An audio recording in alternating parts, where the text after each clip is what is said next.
అల్లూరు సీతారామరాజు జిల్లాలో గత జగన్ ప్రభుత్వంపై రంపచోడవరం ఎమ్మెల్యే మిరియాల శిరీషాదేవి శ్వేతపత్రం విడుదల చేశారు. రిషికొండలో 500 కోట్ల రూపాయలతో ప్యాలెస్ కట్టి ప్రజాధనాన్ని వృధా చేశారని తెలిపారు.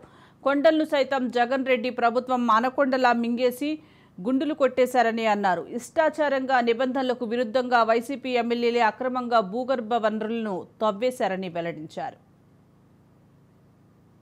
ఉచిత విధానాన్ని కూడా ప్రవేశపెట్టి రైతులుగానే కాదు, కార్మికులుగానే కాదు, సామాన్యులనే కాదు, అందరూ కూడా ఉచితంగా ఇసుక పంపిణీ చేయాలనేసి ఈ నెల రోజుల్లోపే ఇచ్చిన హామీ ప్రకారం ఉచిత విధానాన్ని తీసుకొచ్చి ప్రజలకు ఎంతో మేలు చేశారనడానికి నిదర్శనమే మొన్న జరిగినటువంటి ఉచిత ఇసుక ప్రధానం అని కూడా ఈ రోజు తెలియజేస్తా ఉన్నాము.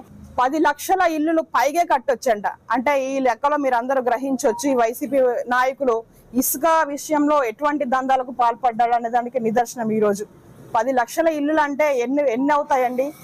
ఇలాగా ప్రజల్ని నానా రకాలుగా ఇబ్బందులు గురి చేసినటువంటి ప్రభుత్వం ఈ రోజు ముందుకు నడిపించడానికి బాటలు వేస్తా ఉంది. కాబట్టి ప్రజలందరూ కూడా ప్రభుత్వానికి, మన రాష్ట్రానికి మంచి పేరు తెచ్చేలాగున, అదేవిధంగా చెడ్డ కార్యక్రమాలకు కూడా ఎవరు కూడా పాల్పడకుండా రాష్ట్ర అభివృద్ధి లక్ష్యంగా పనిచేయాలని ప్రతి కార్యకర్తకు మేము చెప్పడం జరుగుతూ ఉంది.